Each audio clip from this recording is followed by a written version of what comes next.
We have talked time and again about how hard it is to attract capable people to fulfill crucial roles within our businesses. We whine about the fact that people aren't applying, and we whine when they quit, wishing that we had a workforce that was more stable, more consistent, and my goodness, that they were more loyal. But what if I told you I believe you are unknowingly leaving a vast reservoir of untapped potential and creativity on the table? And that's what we're talking about today on Marc Haine Live.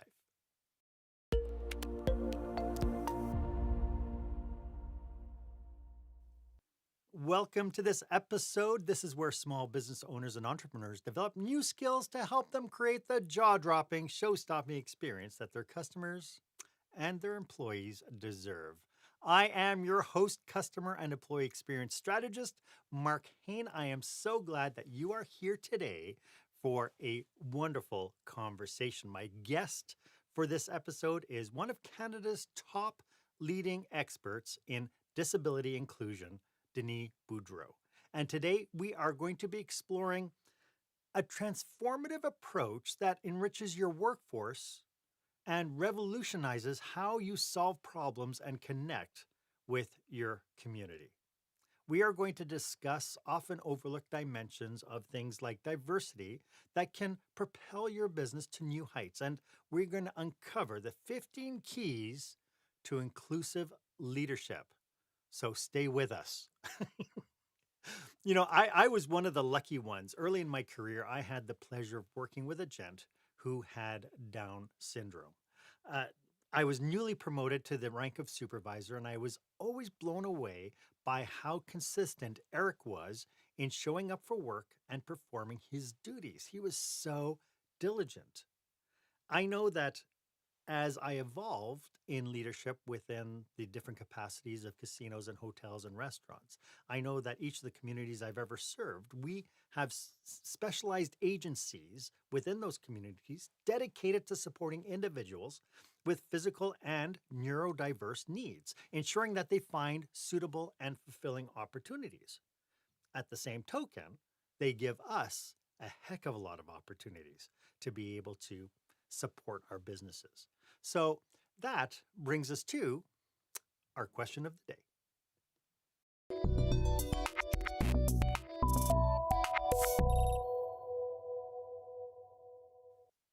So have you explored and utilized the specialized agencies in your communities? You know, the ones that are dedicated to supporting these individuals with physical and diverse needs? If you have, I'd love to hear your stories. I don't think we hear them enough. Because I just know that from my experiences, I know that time after time after time, it has been met with success after success after success. But we need to hear more of these stories. So I'd love for you to share your experience. If you want, you can share this episode on your favorite platform, hashtag it experience leadership. I'd love for you to be part of this conversation.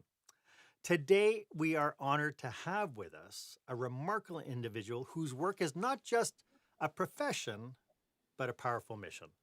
Denis Boudreau is a visionary consultant, trainer, coach, and speaker. Denis has dedicated his career to creating truly inclusive digital experiences. He stands at the forefront of empowering organizations to connect deeply and meaningfully with individuals, especially those who are often marginalized due to disabilities, aging, or other circumstances in our tech-driven world. For over 23 years, he has been working with DEI, disability inclusion, and digital accessibility. He is a W3C invited expert involved in the development and evolution of international accessibility guidelines. He is the co-author of the Quebec government's mandatory digital accessibility standards, and he is the diversity, equity, and inclusion lead for our industry association, the Canadian Association of Professional Speakers. His second book, A Roadmap to Inclusive Leadership, 15 Keys to Unlocking a Diverse and Empowered Workplace, is being penned right now. You know, in my experience, he and I are friends, and what makes Denis' approach really unique is his focus on inclusivity, not just as a concept, but is a practical, actionable reality. Denis' passion and commitment to his mission are evident in every aspect of his work, whether it's through coaching, speaking, or consulting. He is driven by the belief that everyone deserves to connect with their organizations, their brands, and the message that they convey without any hindrances. Denis, welcome to the show. I am so happy you're here. It's taken a while to get you here. It sure has. Thank you. I'm happy to be here. Yep. Before we dive really deep into today's topic, could you just tell us a little bit about how you serve your clients? Certainly. So I help organizations, leaders and organizations, figure out how they can best serve their workforce by being more aware of the diverse needs of that workforce and meeting them in a way that people feel comfortable, confident that they can disclose particular needs in terms of accommodation so that they can fulfill their roles within the team as efficiently as they possibly can. So it's really about helping the organization in a way empower their workforce to really completely show up for work and be able to do their work the way that they could because the environment allows for it. And at the same time, a lot of my work involves communication, inclusive communications in general. And I help these organizations speak to their audiences in a way that does not make anyone feel excluded or feel a little, uneasy with the language being used or the way that communication is being addressed through technology so that a person with a disability, for instance, can still get that content, use those applications, use those websites without feeling left out due to that disability that they might have. So anything related to that is what I typically work on. So it's basically empowering everybody to come to the table no matter what their circumstance. That very well defines it. Thank you. Hey, before we jump headfirst into this, could you? I think it's really important maybe that we start off first of all talking about what diversity, equity, inclusion is, and then talk a little bit about how we define disability inclusion within our workplaces. Okay. Well, the whole idea of DEI, diversity, equity, and inclusion, is a concept that has been around for a while now. A lot of organizations are aware of it.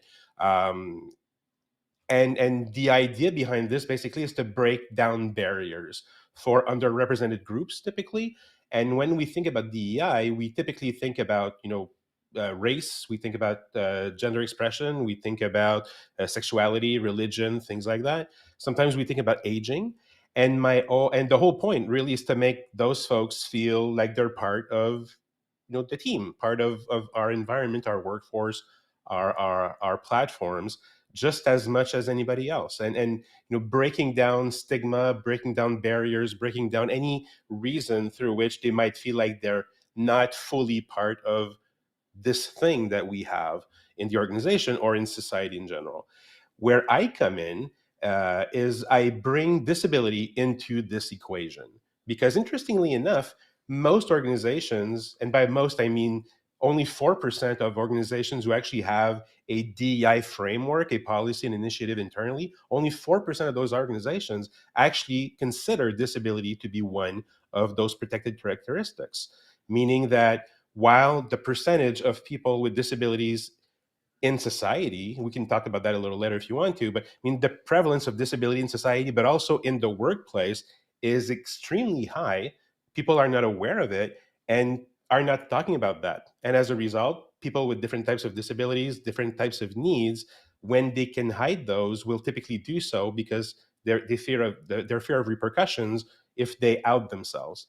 And so what I do is I help normalize that conversation so that people are more comfortable coming out with these needs, these different realities, and empowering their managers, their leaders to create an environment in which we can really talk about inclusion. Yeah, as you were talking about that, I flashed back to a story my mother had told me. My mother, back when we were little children, so back in the late 60s, when she got pregnant, she was actually fired from her job Mm. because she was pregnant, because they found out that she was pregnant. It's like, oh, well, you have to take care of yourself, so you can't work here anymore.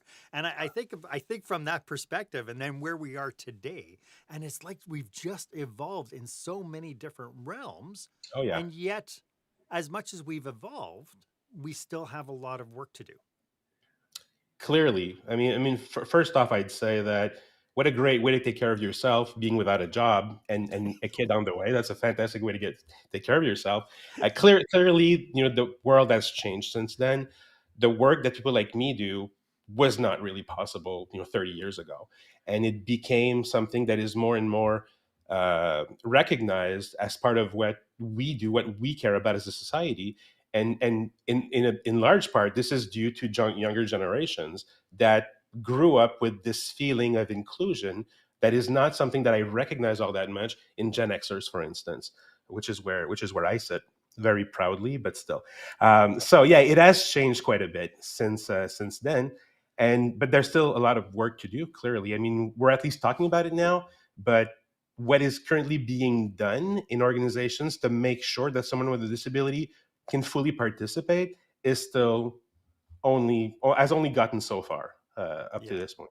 Yeah, I was always blown away coming into the business, especially when once I moved to Alberta. I was just in awe of how many programs there were out there supporting people with disabilities, with Mhm. whatever kind of disability it was, and kind of even the government programs to help offset some of the costs of making changes and all that. When it comes down to hiring people with disabilities, are there any myths you think that we need to blow out in order for people to understand that actually what we're looking at is really a an opportunity to make our culture, our workplaces better? Yeah, definitely. There are so many myths there to debunk that you end up losing count. Some of the most obvious ones are, people with disabilities can't work. They can't be relied upon. They don't really want to work anyway. They don't have the skills that we need. We'll have to hold their hand the entire time. They won't be autonomous. Like all these different things are some of what we hear. A lot of people associate a disability with the inability to work, while in reality, what people should be thinking about is that everyone has a certain number of skills and competencies. And what really allows people to shine or thrive is the environment in which they operate. I meet with people with disabilities every single day, and they thrive. And the reason why they struggle is because the environment in which they're trying to achieve what they're trying to achieve does not allow for that. And it's amazing to see when you have someone who has a skill set and talent being put into an environment where all those barriers are coming down and they can just be who they're meant to be, really. and Hmm. and we see that on the web a lot. I work with a bunch of folks who are blind, for instance. Most people would say blind people can't use computers. Of course they can. They use different types of technologies, and most websites out there are not built in a way that allows for those technologies to actually work. So yeah, blind people can't use those websites. But when you have someone using assistive technologies like screen readers who will read the website out to them, and they control that screen reader and they fly through a website without seeing a single piece of it, but just listening to the entire thing and see what they can achieve, which is exactly what I can achieve otherwise. When you realize that the environment is really what determines if someone's ability to succeed is there or not, it changes your perspective on disability. And yeah, there's so much that we as a society can do to break those barriers down so that people can just thrive. But that's where it typically stops. That's where it just doesn't work. Yeah, I do know that the biggest myth whenever I've talked to business operators is the cost of support. So the cost of transitioning Hmm. technologies, the cost of creating accessible corridors, and being able to cater to whatever the need is. It means it's disruptive, and what I find that is they're so short sighted. Hmm. You were Well, about to say something. yes. Well, yeah, I wanted to jump on that for a couple of reasons. First of all, if someone realizes that their workplace is not accessible because areas are too narrow, there is probably a fire hazard there to begin with that the firefighters would not agree with. Your place of business should be wide enough for people to just circulate normally. Yes. A wheelchair is only like 36 inches wide, right? So it's not that big. If you can't do that because the spaces are cluttered with a bunch of different things, you know, people would object for other reasons, not just because someone might be in a wheelchair. The myth around hiring someone with a disability costs too much is another thing that we can blow out of the water completely. I mean, research shows that most accommodations actually don't cost anything. It might be something like someone has a hard time working in an open space because it's just too distracting. So maybe we put them in a different area of the working space, in a corner maybe, or a place where maybe there's something around them so that they're a little shielded from that. Other people might just need, headphones so that they don't hear the noise. Um, it might be just the way that the organization of the time is set, full hours, working from home, like things like that don't cost anything. And Hmm. in a post-COVID world, I mean, we're pretty much all used to the idea that people could actually work from home and still be productive. So most people, believe that today, unless, of course, they own leases and they have to put people in those buildings to justify having them. That's a different story. But yeah, most of these accommodations don't cost anything, and when they actually do cost something, the average cost is around $300, and then that person can work. Yeah. So it's negligible, really. But Yeah. the perception that it's going to cost a lot is definitely something that will prevent a lot of people from actually moving forward and trying to hire a couple of people that would have disabilities and bring all that that creativity and innovation and differences in terms of perspectives to come and add to their workforce. It's so funny that you said that because I was meeting with some human resource managers in one particular organization, and I said, every person on the team, everybody on the team has superpowers, and Mm. it's unfortunate that we kind of pocket them into their job descriptions because we hire people for a job and we think, okay, that's all they're going to do. But if we take the time to actually get to know our people and what their capacity is, we'll find out that they have a lot of hidden talents that they're not even using in the job site. Oh yeah, and a lot of ability to develop coping mechanisms too. Hmm.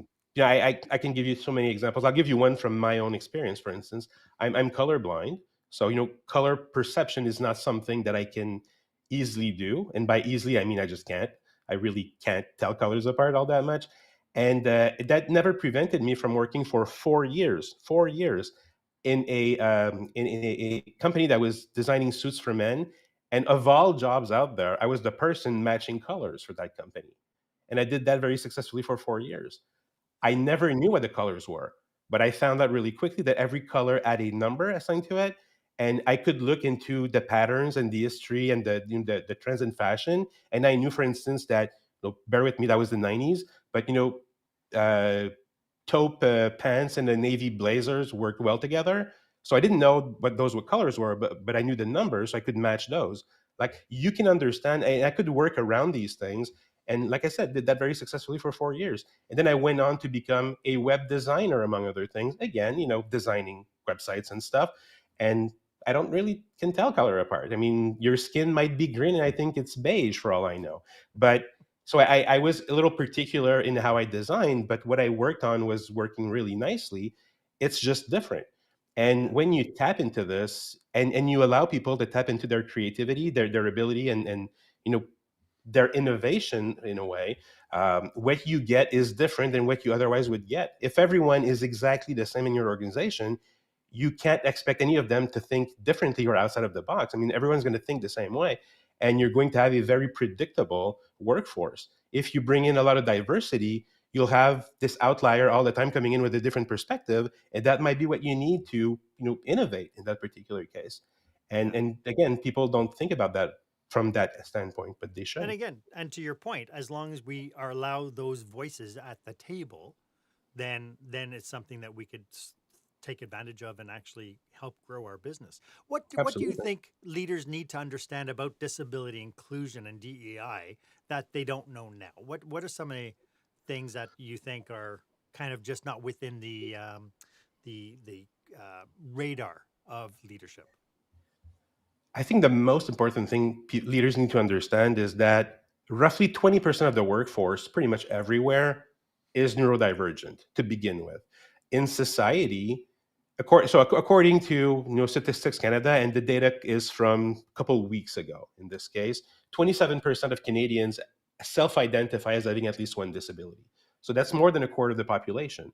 If you have a workforce of, I don't know, 1,000 people, that's 250 people that are probably somewhere on that spectrum, whether it's a visual disability, a hearing disability, cognitive, motor, neurological, whatever that is, there's going to be something about them that makes them fit into that category.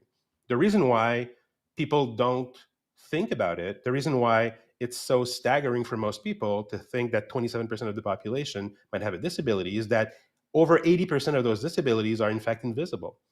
If I don't tell you that I'm colorblind and my clothes match, you would never know. I mean, you there's no way for you to tell. I fix that problem by wearing black all the time. So I mean, that fixes it for me. But someone with dyslexia, someone with ADHD, someone who's on the autism spectrum, but someone who would consider to be eye functioning, you wouldn't know. I mean, you might feel that someone is a little lazy or that someone is a little particular or socially awkward. Like you might know or notice things about those folks, but people rarely go to the extent of labeling that as a disability. And people don't disclose that for themselves either, out of fear, like I said, of repercussion and stigma and prejudice and all these different things. So it maintains this myth again that there are very few people with disabilities. I mean, the ones that we notice, of course, someone in a wheelchair, a blind person with a service dog. I mean, of course, those are obvious, but this is just the tip of a very large iceberg of people who work in our workplaces, who are part of our workforce, who are our clients. And when we don't recognize that, we can't serve them the way that we could or should to be able to, for one thing, have a better performance in our own business, but also society, from a society standpoint, be able to welcome everyone into what it is that we're collectively building. Yes.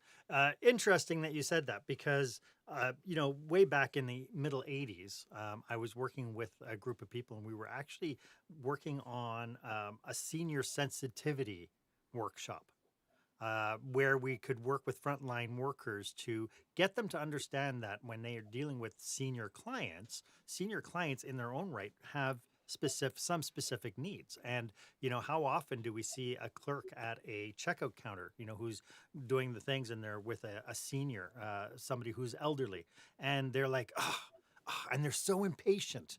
Yeah. And so we wanted to fight some of that in the service industry by creating by trying to understand the perspective of what it was like to be that old. And we actually had gloves that caused fingers to hurt, and we gave them glasses that warp their vision so that they can understand, maybe what it looks like to have cataracts and not being able to see the not right, and do all these kinds of sensitivity training. But now it seems like we're going further beyond that, because now what you're saying is we have people right now in our workforce who are keeping their mouth shut. They're not talking about what their needs are, and they're just trying to sweat their way through being quote unquote normal. Right. Yeah. Big word there, normal. Yeah, yeah. Um, Well, I think normal is just a setting on a dryer, but that's just me. well, you and I agree. You and I both. But yeah, so many things to say about this. First of all, the idea that that like we have to challenge the idea of normalcy, right? I mean, that is Yeah. one thing that we have to rethink, so that we're normalizing being normal, being different, for instance. You were talking about how we're uh, forgetting my train Sen- of thought there. Um, sensitivity training or the so everything about that. Thank you. Exactly where I wanted to go. So I'm a bit on the fence when it comes to the idea of having people go through different types of exercises to raise their awareness around disability, because at the end of the day, if you spend an hour in a wheelchair trying to move around and you're realizing that the building is not really accessible to you, in 55 minutes you'll get up and you'll walk those stairs yourself, right? right. So it only gives you a sense of the frustration, but it doesn't give you the lived experience, really. And what I think people like you and others have discovered over the years is that if we actually ask the right people who have the lived experience to tell us what it's like and what they need, and we're really there to listen and learn from them, the only thing that can happen is a betterment of the workplace. For instance, if you like, I'll give you an example that we see all the time. People organize conferences. I mean, we're in that association of professional speakers, you and I. So we organize a conference every year. We just came back from that last week. Um, and when the venue is not accessible, you can have the most accessible setup in the room for the conferences. But if I can't get to that room because there are just two little steps, and that's more than sufficient to prevent me from going, everything else that you did no longer works. If you have that conference in an area of the city with a lot of hills and slopes and everything, and it's the winter, I don't care if your conference is accessible. I can't walk to get there. It's too risky for me. So that's one thing that you can learn when you actually ask the people who are directly impacted by these considerations. You learn a ton from them. And then you were talking about the aging population. It's Mhm. fascinating to me that people don't realize that. Well, first of all, I was talking about 27% of the people with disabilities. That's the working age population. Mhm. At this point, data from like a year ago, 18.5% of people are over the age of 65. So, for a lot of us, we're thinking, oh, yeah, seniors. I mean, they're retired, they no longer work. Why bother? We all know that people extend their professional lives longer because they either want to or have to. So they work well past the end of their 60s, sometimes into their 70s. So we see that as for one thing. So it's more relevant than it's ever been to include those folks. But then people tend to think of things in very binary ways. They're thinking, okay, so disabled or old, but then there's something in between that nobody thinks about either. If you just take the slice of the population between the age of 50 and 69, arguably very active still, but no longer 20, with declining, hearing, sight, cognitive ability, the ability to sustain concentration and effort for a longer period of time. And all these things start to slowly degrade over time. I painfully know what that's like now because I'm starting to get older that way. And in this past 7 years or so, I've seen a very clear decline in my ability to work 3 or 4 hours once my kids are in bed at night. I'm just too tired. Netflix is so appealing. That's what I'm doing instead. And needing glasses, pretending like I don't need them, but actually needing glasses, asking people to repeat themselves a bit more than before, and I'm only 52. What's that going to look like when I'm 59, 62, 65, and so on and so forth? So as we're getting older, all these benefits that we can add for accessibility, for inclusion, they don't just benefit people with disabilities, they also benefit anyone who's on this spectrum of declining senses or declining abilities as we get older. And Or because we all live longer lives, this is only going to get accentuated with time or evolving needs. Because or to your evolving needs. point, Yeah, people who are in their 50s now, they're going between 50 and 60, maybe they're part of the sandwich generation. I have kids at home, but I have to take care of my parents now. So even that creates extra stress, extra needs that the organization needs to understand of their workforce. We're not just talking totally. necessarily about the fact that we might have a handicap, but we might have just evolving needs. Right. Yeah. Yeah. So that's why I like to talk about it as, yes, there's disabilities, and you want to care about that because we all want a better, more inclusive society. I've never really met anyone who very openly said, no, I want to work against that ideal. And everybody wants that. But people, because people don't understand how prevalent that is, Yes. they just don't see the necessity.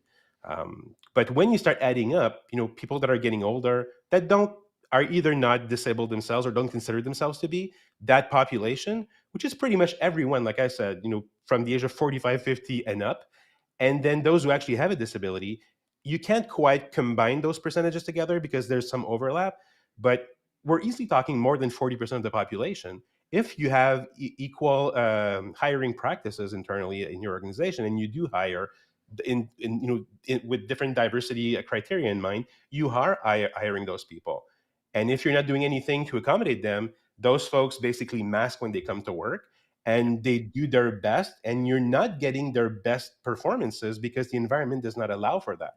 And if only they feel more, when they feel more confident, when they feel more secure, then they start opening up. And the whole point is to build an environment in which people feel safe and feel like they can disclose those things and have those conversations and change the world one workplace at a time. Yeah, yeah, yeah. You know, it's so because it just so makes sense, and so when I go into organizations and I see that they're not taking advantage of it, it hurts my soul to Yeah. see Oh, that yeah, for they're sure. not taking advantage And, of it. like very, very sad stories about people who have so much potential, but that potential is just, blocked from even blossoming in the first place because the environment does not allow for it. Yeah. I would like to get into some solutions. So I'd love to review your 15 keys of Sure. inclusive leadership, and we'll get to that right after this. When the spotlight shines on your business, are customers applauding or yawning? In other words, how is your business performing? Make your business a star with the new book, Lights, Camera, Action, Business Operational Excellence Through the Lens of Live Theater by Marc Haine. Marc uses his business and acting experience to help you see your business like a live show, so you can create a performance your customers will never forget. Buy Lights, Camera, Action today at your favorite online retailer or directly at marchaine.com. Welcome back. I am speaking with Denis Boudreau, one of Canada's top leading experts in disability inclusion. Denis, I do not see a lot of service being paid to DEI. Sorry, I should say I am seeing a lot of lip service. I see a lot of organizations who they have it as part of their mission. They have, they do little workshops, and it becomes kind of policy of the month. Hey, we have to work on this and we have to get better. Um, I I know that working with you on initiatives for the Canadian Association of Professional Speakers, we, with your help, are so focused on making sure that our intent is clear. How Right. does a company know that they are on the right track and not just playing the political card? Um, Again, organizations know because when people feel safe to talk about these things, they will tell you if you're doing a good job or not. If you don't hear anything about anything, chances are people are just not ready to disclose anything or discuss any of those topics with you. That's a clear indication that you're not doing as good as you think you are.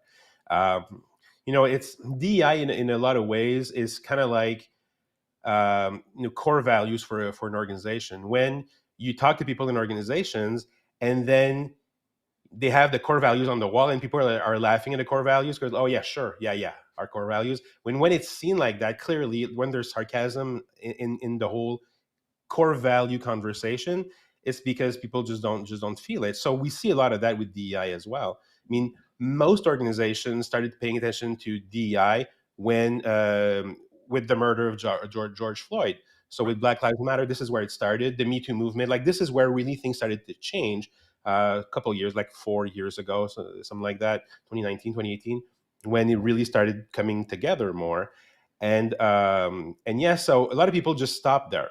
They said, okay, so we need to do something about this. Clearly, this is a problem. There's not enough representation of people of color, for instance. Let's work on that.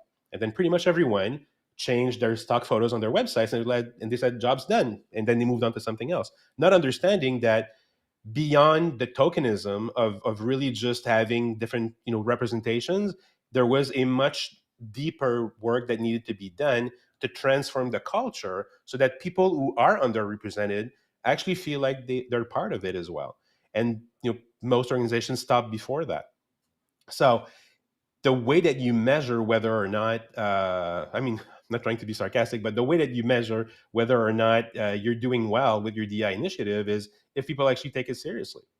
And Mhm. if they don't, and if they don't, and it's from someone who is from the minority, the majority, for instance, and typically that's the white population.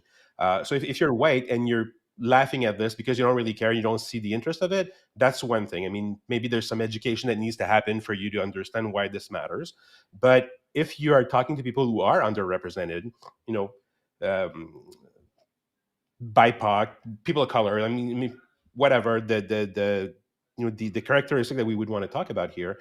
When you ask those folks, and they don't seem to believe in it all that much, it's their lived experiences telling you that, well, I hear these things, but I don't see anything really happening on a daily basis in the workplace. I still feel like I need to mask on those things. If I bring up that I'd like to have a day off because of a particular holiday, and people are saying, yeah, well, wait, I mean, Easter's on the horizon. You'll have your day off then. I mean, something super simple as recognizing other holidays than you know Than the Christian ones, Christian for ones. Yeah. instance. Yeah, exactly. I mean, there's this backlash right now, right? Around people are trying to cancel Christmas, for instance, and because we can't say Merry Christmas anymore, we should be saying Happy Holidays. I mean, it's only a matter of respect, right? I mean, there's over 13 or 14 different holidays between like the early November and somewhere mid January that are religious holidays that are just as important as Christmas for other cultures. Why would the entire thing be about Christmas right now and not just happy holidays? It's a matter of respect. But if you don't Mm. understand that part and you're a leader in an organization and you're sort of you're minimizing the impact of not caring about those things. You're sending a very strong message, regardless of your DEI policy. So it comes down to education again. I mean, you have to educate your people to understand why this matters and why they should care a little more. And my experience again is that even the people that are pushing back the most, at some point, leaders, at some point, if they're real leaders, if they see their role as leaders as being able to enable their team to grow and become better, because I think that's what a leader. I think the one thing a leader needs to do is grow other people Mhm. to the extent at which they put themselves at risk of being replaced by one of them at some point. I mean, that's just a manifestation of having done a really good job. At that, at some point, is that someone elevated to a level where they can compete with you. I think that's what leadership is all about. If you're a leader, that's what you do. You you work, even if it's against your own beliefs. You work on those things. You ask yourself why you believe certain things, why what your biases are, and you work on changing them if they're not what they should be. And by doing that, again, you change the culture, because it's one thing to say those things, but it's another thing to actually embody them and model them. And Mhm. again, your role as a leader is to model those things for everybody else to see, so that they pick up on that and they slowly start to get better as well. Better in this particular case, big air quotes here, because we like I'm assuming that we agree on the premise, which is that we want to make the space a more inclusive one. But yeah, I mean, these 15 keys that we're about to talk about, I mean, they're all different elements that help you as a leader go down that particular journey and learn about these things, confront your own beliefs, confront the darker parts of you that you might not be as comfortable discussing or even contemplating, and working hard to change them if they're not what you want them to be. Yeah. Through your dialogue today and through our conversation, the one thing is there's a couple of things that really smack me as being essential for organizations to want to be able to make a change and support what we think is right. And that is we need leadership to have humility in Yes. how they view their organization. Plus, we need the organization, the culture itself to be trustworthy enough that people are going to be open and willing to be able to discuss what their needs are in a way that they're not going to get shut down. They're not going to have to start masking and filtering themselves in order to do that. I mean, in my mom's age, when I said that when she got pregnant, as soon as they found out she was pregnant, they said, "You're done." They fired her. And so then what forces the culture to do that? I mean, you end up with a very distrusting organization that says, "Oh, I have to hide this as long as I possibly can, Yeah. and regardless of what it's going to do for my health, because I'm going to lose my job the minute they find this out." And Yeah. I so mean, in today's world, we have a different kind of manifestation of that, but it's there. it absolutely is. So, a couple of examples to feed into what you just said. Someone with anxiety issues, for instance, which is not uncommon these days. It feels like everybody as anxiety issues, or some issues with mental health, especially having gone through COVID. I mean, that never certainly didn't help. So if you have to pretend like everything is fine every single day, and you feel like the entire world around you is on fire, and you pretend like everything is fine, at some point is going to catch up to you, right? If you have every day to work in a very uncomfortable chair because you don't want to tell people that your body aches because you don't want them to feel or think differently of you. I mean, you might go through your day, but once you leave the office, when you finally leave the office at 5 and you can finally get out of that chair, you're done for that day. You no longer have any energy for your family, for your kids, for anything else, because all your energy went into just staying in that chair for 8 hours. Like, there's so many examples of these things that people just power through because they feel like they have no other choice. And that's only because they don't feel safe asking for something different.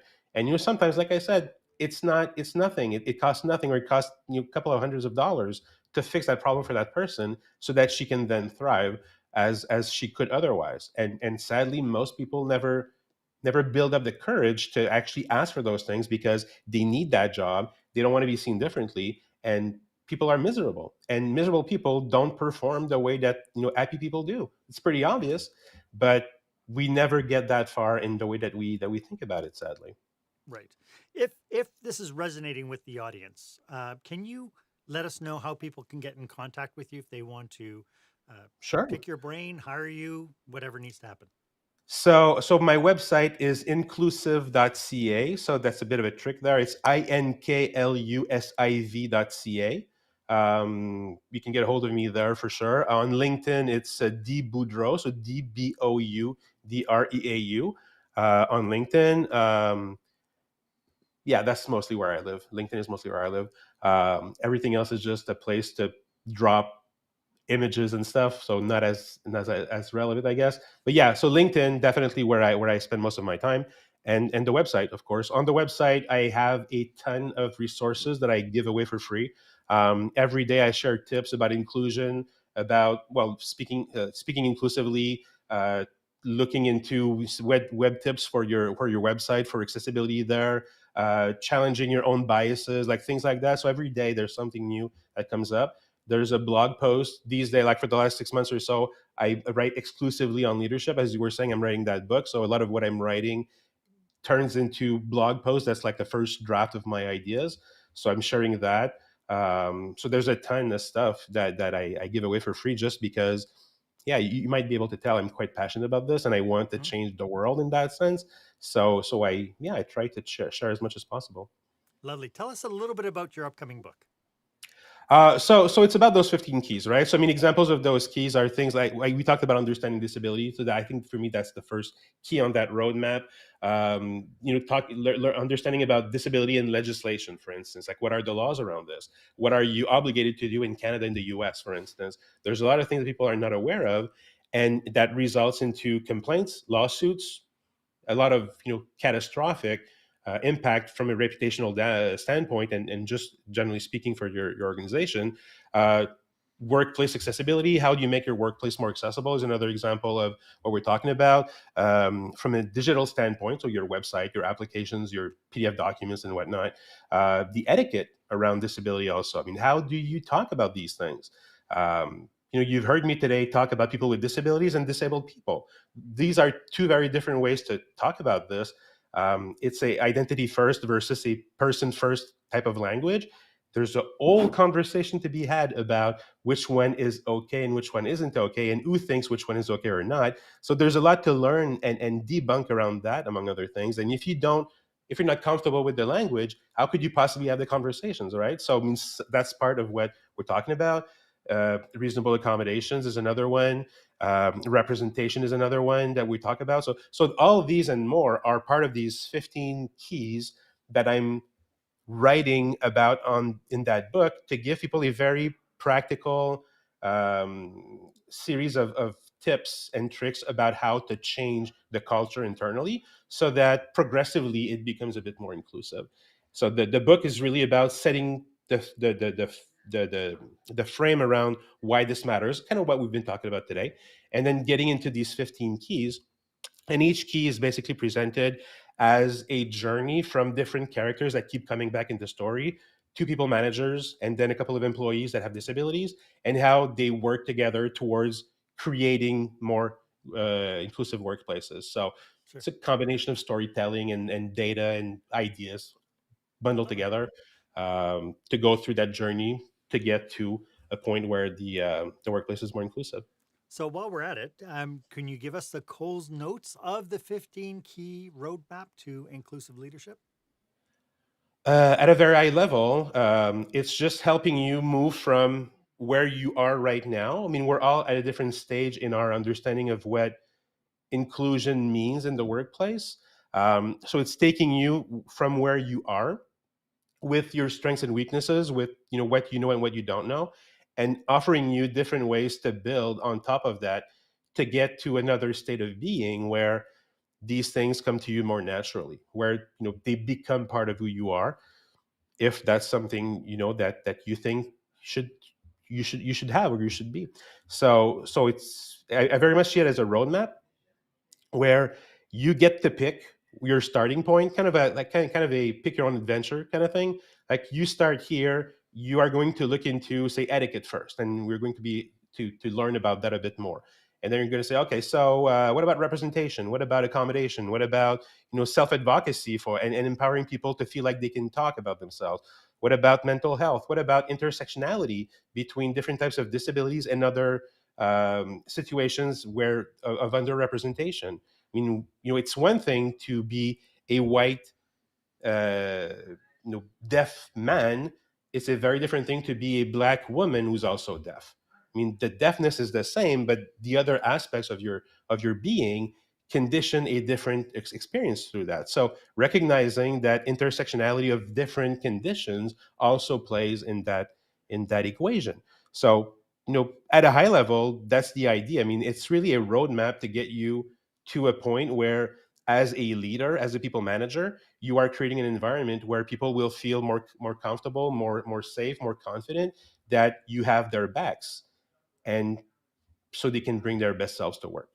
I love this. For people wanting to make the change and realizing they have some work to do, are there any cautionaries? Are there any things that we should be on the watch out for? Kind of we've talked about the do list, anything on the don't list? The biggest thing on the don't list, I think, would be, you know, don't.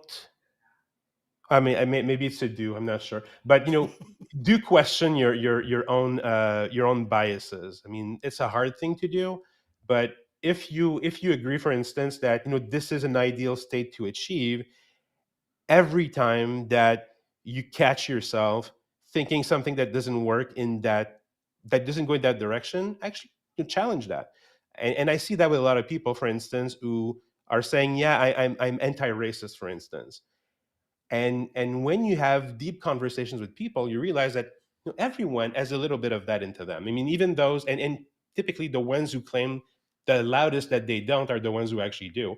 So you want to, and whenever you catch yourself in a situation where you're discriminating for whatever reason, or you're thinking less of someone for whatever reason, stop, catch yourself, stop, and then ask yourself why you do that, and try to identify what that is, where that belief comes from, and then try to debunk it, try to work on that, so that at some point these things leave you.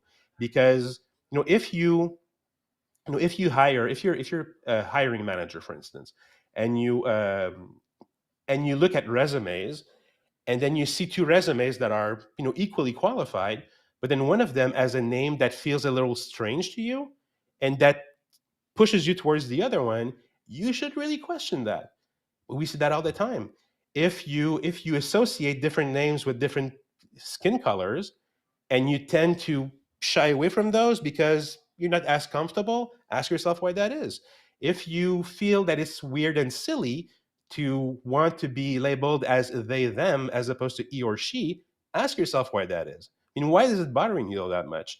Because it shouldn't bother you. I mean, it's them, it's not you. I mean, it doesn't change anything about you. It's the exact same thing as we've been doing over the last 20, 30 years with just with gay folks, and being so, like, homophobia is an example of this, really, where, like, why would it bother you if these two guys kiss one another? How does that change anything in your life? But yet, we've grown. I mean, some of us have grown past that, and this is the same journey. I mean, it's all about bettering ourselves, becoming better human beings. And yeah, so I mean, this is, you know I'm on a bit of a soapbox right now, but I mean, the idea is that if you believe that you can be better and you care about creating an environment where people will feel like they can be themselves, that's what that book is about. That's what our conversation is about. And Yes. there's not a like a there's not a, like an instruction list of here's what you need to do in which order. I mean, it's all different for everybody. We all have different starting points, but Hmm. the end goal is pretty much the same for all of us. I mean, if you manage this group of people, if you oversee their work, their production, and you manage to create an environment where everyone feels like they truly belong, no matter how diverse they are, you nailed it.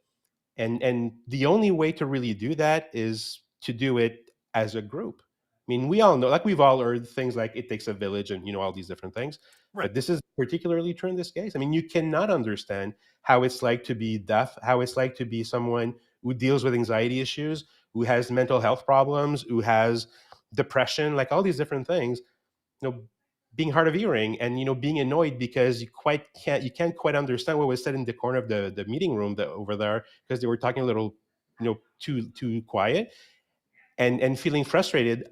If I don't have that problem, or if I was sitting right next to that person, I might not understand why that is. It's not a matter of understanding, it's a matter of acknowledging what the person is saying and say, yeah, I hear what you're saying. What can we do to help you with that? And Mm. the more you do this, the more you normalize in that way, then we move from us and them to, I mean, us versus them, to just us.